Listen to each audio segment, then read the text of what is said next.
Well, it's lovely to be here. Thank you so much for joining me, and in this amazing venue as well. I feel incredibly privileged to be here.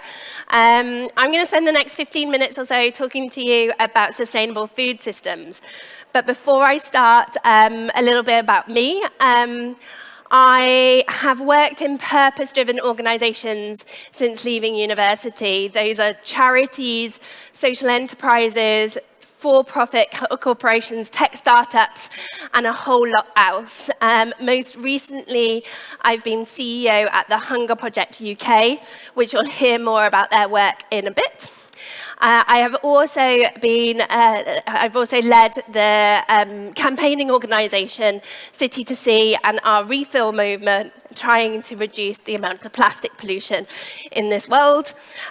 You'll also hear me on the Women in Climate panel later today, as I was interim director at She Changes Climate, an amazing organisation trying to get more women into the climate negotiations, specifically COPs. So, I've only got 15 minutes, and this is a bit of a meaty topic, so I'm going to really focus on community-led development and the importance of investing in smallholder producers in order to create a sustainable food system. The only other thing that you need to know about me is I'm on the tail end of a bad cold, so I'm going to feel really breathy, and I apologise in advance, but hopefully I'm out of the worst of it. So, to set the scene, here's some of an outlook of the current food system, or should I say the broken food system in which we operate in. The system was created to feed the world, and it's just simply not working. So today, millions of farmers are watching their farmland go unattended due to skyrocketing cost of fertilizer. You've got millions more witnessing crop failures, droughts, plagues, floods due to climate shocks. And this has led millions, so 783 million people go to bed hungry. Now, just to put that number into a bit of context, because I know I find it difficult to know what 783 million people looks like. We're in Romania, so it's 40 times the population size of Romania, or 1 in 10 of us. So look around the room and work out how many of us just here today would be facing hunger. Now, it's important to stress that 99% of the people that face hunger live in low and middle income countries. So you'll know this as well as I do about some of the current impacts of the current food system. Yes, it's responsible for up to 1/3 of global greenhouse gas emissions, so it's a huge area for us to invest in if we're going to get to net zero. The use of fresh water is astronomical. The hidden health and environmental cost is estimated at a whopping $20 trillion annually. So it's really important that this remains our focus when we're talking about the climate emergency and what we do to ensure a sustainable future for all. High prices of food, seeds, and fertilizer are making nutritious, affordable food unavailable for many. Yet enough food is produced annually to feed the world, but we're throwing away 1/3 of all food. So what's going on? Where can we improve? So I'd like to invite you all to close your eyes and imagine a future where the lives and livelihoods of the most distressed, disadvantaged people are prioritized.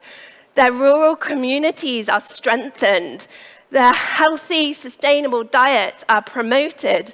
Women are supported globally. Traditional crops are thriving. And ultimately, hunger is a thing of the past. This is possible. Inclusive, global, and local food systems are within our grasp. So how do we get there? How do we create a more just and sustainable food system where everyone has access to healthy, affordable food? Or some would say the $20 trillion question. So The quick answer is that there's no quick win. There's no quick solution. But what we found at the Hunger Project, and what I'm hoping I'll demonstrate to you today, is that there are good practices going on, and with more investment, we will get to a place of a sustainable food system for all. We want a system that can meet the demands of our ever-growing population and is resilient also to the environmental shocks that we live in. So, what does that look like? So the Hunger Project is a global charity. It was founded in the 1970s, and it has 13 program countries across Africa, South Asia, and Latin America. And you might not have heard of us, but we actually reached nearly 12 million people in 2022. So what we're doing is sizable, and what we know we're having is a positive impact on millions of people around the globe. What we do, which is quite unique, is really focus on community-led development, one of our 3 pillars that you can see on the screen. Communities are where the answers are, and we believe that they are the visionaries, the entrepreneurs, the inspiration that this world needs to learn from, not the traditional aid model where we give handouts and teach them things, but instead hear what is needed in those communities. And that's why our programs are very unique to every community in which we work. We also start all of our thinking with women. Gender discrimination is still rife around the world. Access to agricultural inputs, credit services, markets are still out of reach for millions of women, despite making up the majority of the agricultural output. So we know all evidence suggests that also when women are empowered, the whole of society benefits. They invest their money into the community in which they operate, their health systems, and far broader. The 3rd pillar, which is engaging governments, and actually more broadly, private sector. And the reason that we make this such a pivotal part of the work that we do is it needs to be sustainable. We need to end hunger for good, not just for the next decade or 2.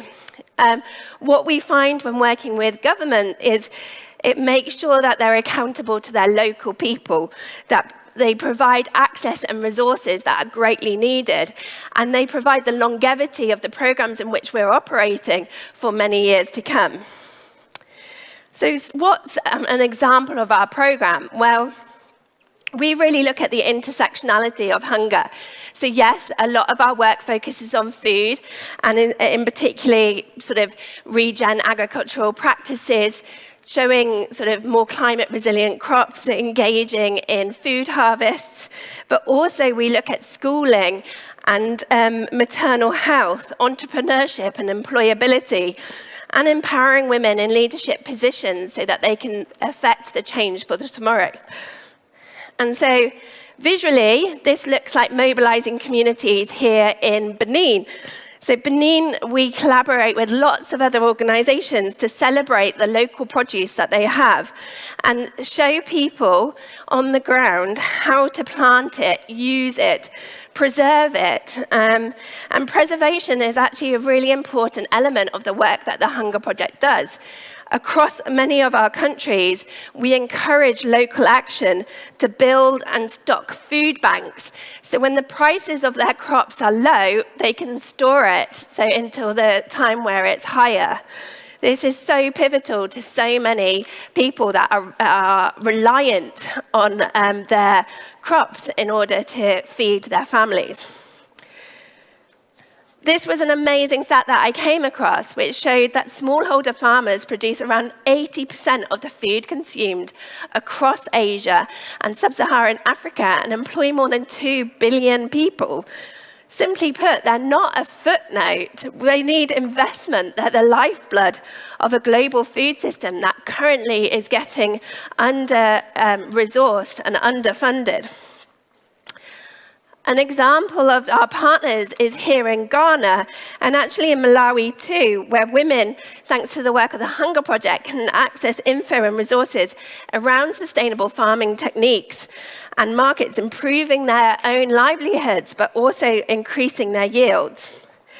Similarly, smallholder farmers in Uganda are leveraging organic manure and other natural plant-based residues to improve their soils for future harvest, showing that they're not only resilient, but also innovative on their future sort of outlook on how they support their harvest to come.